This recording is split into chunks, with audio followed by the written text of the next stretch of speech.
أعود إليك أستاذة شهران. يعني نعود إلى النهضة باعتبارها هي التي تحكم اليوم في تونس. تتهمها المعارضة يعني تحديدا، تقول بأن حركة النهضة لم تتخذ مواقف واضحة من قضية العنف في تونس، من قضية روابط الثورة. لذلك فهي متهمة بالمشاركة بالعنف. إذا أنا سيدتي لا أتهم أحد، لأني لو انسقت وراء كلام أي إنسان أنا أنساق وراء ما رأت عيني. طيب. لما احنا نقولوا النهضة وراء العنف، يعني ليست بشكل مباشر، ولكن ما دامت تسكت عن العنف لا تتخذ إجراءات. النهضة رغم إني أنا كما نعاودها، أنا مثلا أنا فنان. النهضة أكثر واحدة تعرضت لضغوطات من أيام الدكتاتورة وما استعملتش العنف اللي احنا تو قاعدين نتكلم عليه. آخر مظاهرة اتعملت في تونس لحركة النهضة، أنا شفت مظاهرة سلمية والإعلام واضحة المظاهرة، لكن ثم محلات اتقفلت. وهذا شهادة. أنا حتى لو كان أي إنسان مش يعاتبني على الكلام اللي أنا أقوله، أنا أقول الحق. ما ثم حتى يعني قطار توقف، ما ثم أدنى محل تم غلقه، وتمت المظاهرة هي سلمية وما فيهاش ولا عنف. المظاهرات الموجودة بالعنف في تونس اللي هم يخرجوا معارضين أو غيرهم، شفت فيها أنا تكسير، تخريب، وهذا الكل فيديوهات أنا نشوف فيها موجودة على اليوتيوب أصلا. نعم. لماذا أتهم أنا النهضة حينما يعني شفت مظاهرة النهضة ومظاهرات قبل النهضة؟ فما دخل النهضة بالعنف هنا؟ هي المسؤولة في المجتمع، هي مسؤولة في المجتمع. هي مسؤولة في المجتمع، لكن النهضة الأمن موجود.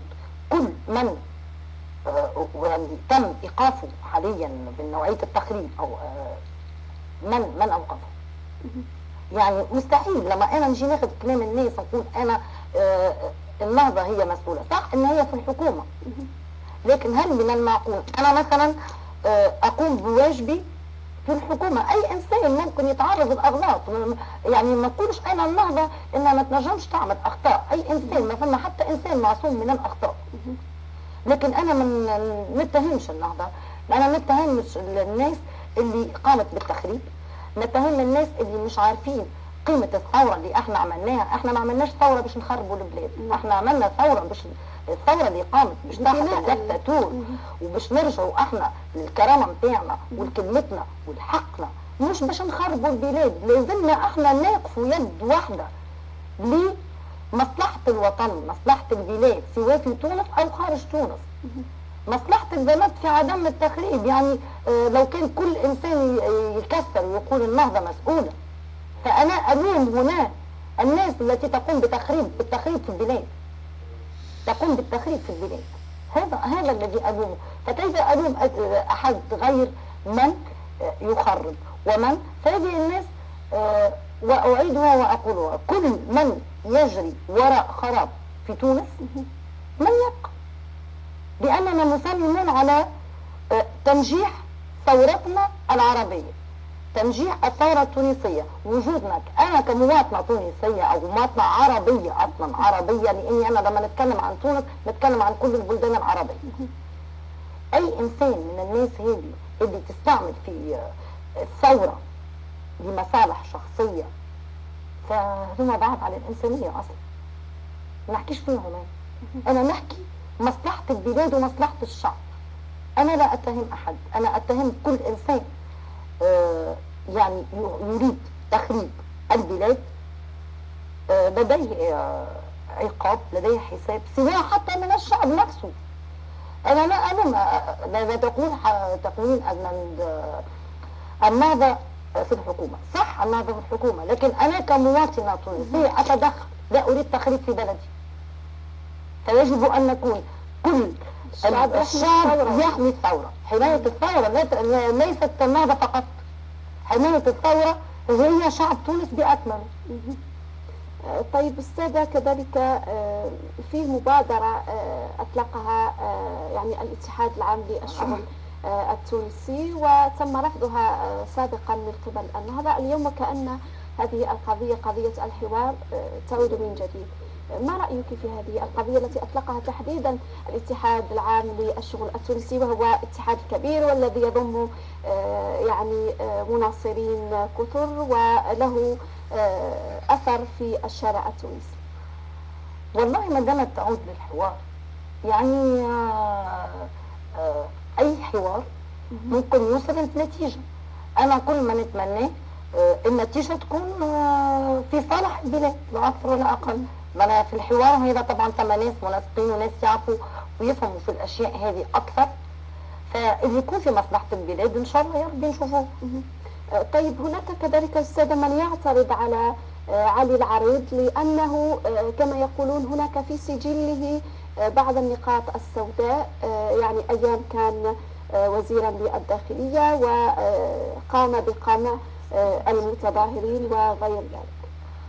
والله نفس الكلام هو المشكلة هنا. أنا لست لا مع ولا ضد، ولكني حين أتكلم نعم كيف يحق لي الحق أن أتكلم عن يعني السيد علي العريض وهو لا يزال لم يباشر شغله؟ يعني هو من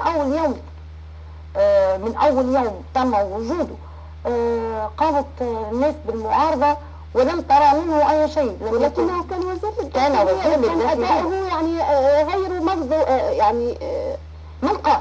يعني المعارضة تقول، لكن ليس المعارضة ليست الشعب التونسي، ولكنها تمثل جزء تمثل جزء. أنا معك، تمثل جزء منهم يقول أن الأستاذ علي العريض. أنا الكلام هذا لا أقوله لأني أنا أحترم، لأنه حتى سواء هما الناس الموجودة في الحكومة كلهم كانوا مناضلين في عهد الدكتاتور، وهم تعرضوا لإهانات كبيرة وتعرضوا لحاجات كبيرة وقت اللي كان الشعب التونسي مش قادر يتكلم ومش قادر يعطي يعني مجرد اقتراح حتى فهم الناس هذه اتكلمت عليه. فهذا صعب. طيب كذلك في تونس دائما يعني بيان لرئاسة الجمهورية يتحدث عن تمديد لحالة الطوارئ في تونس. كيف ترينها؟ هل تونس بحاجة إلى مثل هكذا تمديد؟ والله هو في الوقت الحالي أنا مع التمديد. هو اللي حصل يعني في الأيام الفارطة اغتيال المناضل شكري بالعيد الله يرحمه خلى فينا يعني لازم يكون عندنا أمن مكثف، لأنه اغتيال المرحوم شكري بالعيد في توقيت حرج جدا هو كان لبث الشوشرة في تونس. لكن ما نشحتش الحكاية لأنه لما معارض مثل شكري بالعيد توفى، في تونس عندنا 1000 شكري بالعيد، عندنا 1000 شكري بالعيد. وديما نقول اللي احنا في تونس الحمد لله حتى رغم اللي نختلف، ولكن في الاخر